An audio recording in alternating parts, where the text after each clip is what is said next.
Gua cari identitasnya, ternyata dia orang Mandailing suku Batak Karo. Gua teror balik selama beberapa bulan, gua diblokir. Apa memang Desi aslinya pada Cihut kalau diginikan? Assalamualaikum warahmatullahi wabarakatuh. Apa kabar teman-teman semuanya? Semoga semua dalam keadaan sehat walafiat ya. Diberikan kelancaran, kemudahan di hari ini sampai hari-hari berikutnya. Kalian makin kuat mental, makin semangat lagi. Oke teman-teman, kali ini saya akan membahas tentang Bismillah. Tahun ini semua DC dipecat massal. Sudah ada pernyataan dari OJK dan AFPI. Seperti apa itu kita akan bahas secara tuntas. Tapi sebelumnya saya harapkan kalian semuanya sudah subscribe channel ini, agar channel ini terus berkembang dan dapat memberikan informasi terbaik buat kalian yang galbay. Oke teman-teman, ini dia buat kalian.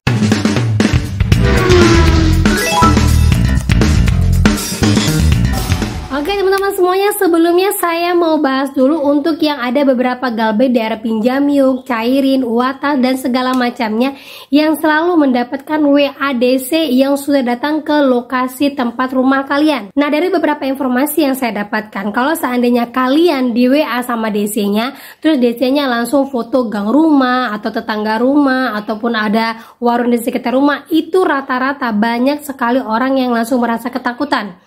Ya, dan banyak yang ternyata dari kasus-kasus model seperti ini yang memang awalnya itu dia udah kuat galbay, karena mendapatkan ancaman WA seperti ini malah mentalnya menjadi kendor dan akhirnya banyak orang yang memilih untuk bundir. Ya, nah kalau udah model seperti ini, apakah benar DC-nya itu sudah daerah kita dan datang ke tempat kita?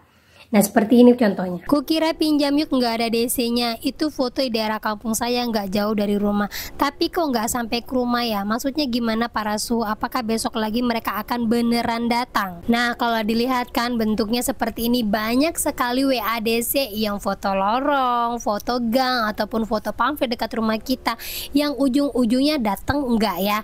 Nah akhirnya ada yang berkomentar seperti ini yang memang saya setuju dengan pernyataannya. Ini adalah salah satu trik DC karena foto sejuta umat udah banyak yang tahu, mereka banyak yang pakai Google Maps juga. Jangan salah, trik ini kemungkinan besar banyak ampuhnya karena masih banyak yang nunggak dan nggak ngerti galbay, gampang ditakut-takutin kayak gitu biar beneran segera dicariin duit. Kasus-kasus tertekan sampai amit-amit bundir kebanyak yang berawal kayak gini, begitu takutnya dikirimin SS di daerah kita. Nah betul, saya setuju dengan pernyataannya. Ini adalah trik yang mungkin sampai hari ini masih banyak ditakutin sama para galbayers pinjol. Padahal sudah selalu saya informasikan bahwa segala ancaman yang masih saja mengirimkan foto-foto ataupun kita lihat itu emang dekat daerah kita, rata-rata belum ada yang sampai ke rumah. Ingat ya, hampir 80% lebih belum ada yang sampai ke rumah. Bahkan DC-nya itu tidak pernah menyebutkan dari aplikasi mana. Nah itu dia teman-teman ya, benar sekali ya. Jadi memang itu adalah trik DC untuk lebih menakutin kalian. Biasanya untuk DC-DC yang seperti ini dia jarang menyebutkan nama. Langsung aja foto tempat kalian terus langsung mengatakan di mananya rumah kalian. Kan lucu ya kan, karena apa, DC nggak tahu rumah kita. Jadi apa gunanya dia dibawakan surat tugas atau emang sudah ditugaskan untuk datang ke rumah kita? Berarti DC-nya hanya menakut-nakutin kita dan benar dia hanya ngambil dari Google Maps saja. Itu teman-teman ya. Dan lagi untuk model yang seperti ini jangan langsung dipercaya karena rata-rata yang dikirimin model seperti itu DC-nya belum ada yang langsung datang. Ingat sekali, DC itu datang tanpa informasi, langsung ketok di rumah, langsung tanyakan untuk hutang kalian. Itu saja. Kalau masih foto, WA segala macam semuanya hoax. Terlebih-lebih lagi banyak sekali pengaduan masyarakat yang masuk kepada OJK ribuan ya. Hampir 50% itu mendominasi tentang vintage yang diungguli oleh pelaporan tentang debt kolektornya. Nah dari ini ternyata OJK dan AFI langsung mengambil langkah. Apabila nanti di antara semua pengaduan masyarakat memang benar-benar terbukti dan jelas memang ada bukti dan saksi yang kuat untuk kelakuan para DC-nya ini, pinjolnya siap-siap di blacklist termasuk juga dengan DC-DC-nya. Kenyataannya teman-teman ya, debt collector vintage P2P tak taat aturan saat menagih, AFI ingatkan resiko blacklist. Nah di sini disebutkan Etnik S. Jafar, Ketua Umum API mengatakan API selalu memonitor semua pengaduan yang masuk baik dari OJK maupun dari jalur jendela API. Dia memastikan seluruh pengaduan akan diproses dan jika terdapat bukti pelanggaran oleh penagih, baik pekerja dari penyelenggara P2P Lending maupun perusahaan jasa penagih, maka pengaduan tersebut akan diproses pada sidang komite etik. Nanti komite etik akan memanggil dan memeriksa dan melaksanakan sidang. Apabila terdapat bukti melanggar SOP dan pedoman perilaku, maka akan dikenakan sanksi sesuai tingkat pelanggaran dan individu penagihan akan di blacklist, tidak boleh lagi bekerja di industri pindar. Kemudian disampaikan lagi, agar sidang dapat berjalan dengan adil, Etnik memastikan anggota komite etik tersebut bukan berasal dari perusahaan penyelenggara P2P Lending namun dari firma hukum. Nah, ini bisa terjadi asal ada seperti ini teman-teman. Jika terdapat bukti pelanggaran oleh penagih, artinya semua yang kalian laporkan wajib ada bukti-bukti yang jelas. Bukti apa itu? Semua bukti-buktinya, baik itu ancaman ataupun video, harus jelas berbunyi dari pinjol mana. Kalau kalian bisa mendapatkan intimidasi ataupun juga teror-teror tidak menyebutkan dari pinjol mana, langsung aja di blacklist, itu tidak apa-apa, karena jatuhnya memang dia hanya meneror dan menakuti.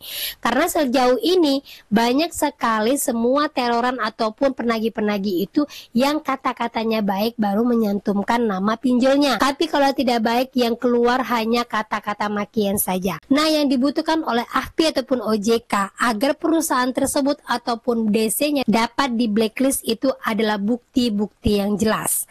Nah, ayo coba teman-teman semuanya, kalau kalian mau, ayo di spam semuanya pengaduan baik OJK ataupun API saat ini, karena memang saat ini jalur untuk pengaduan hanya bisa lewat API, OJK maupun Polri. Selain Galbay, saat ini juga harus paling banyak pengaduan kepada OJK beserta bukti-buktinya. Paling lebih bagus lagi kalau ada videonya, bisa lebih diviralkan lagi percakapan babi ibunya, kemudian juga nelpon ke kantor yang memang mengganggu ketenangan setiap orang yang bekerja.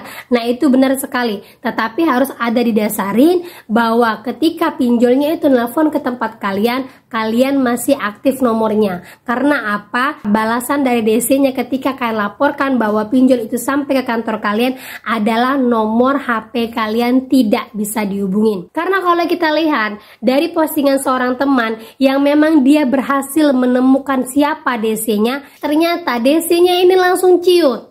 Ya, ingat sekali, nyali seorang DC yang ada di dalam lapangan dan nyali seorang DC yang menagih melalui WA itu ternyata lebih cemen DC-DC yang ada di WA. Nah, seperti postingan seorang teman mengatakan bahwa ini DC kredit pintar, gua nggak Galbay KP, tapi temen gua diteror sama dia.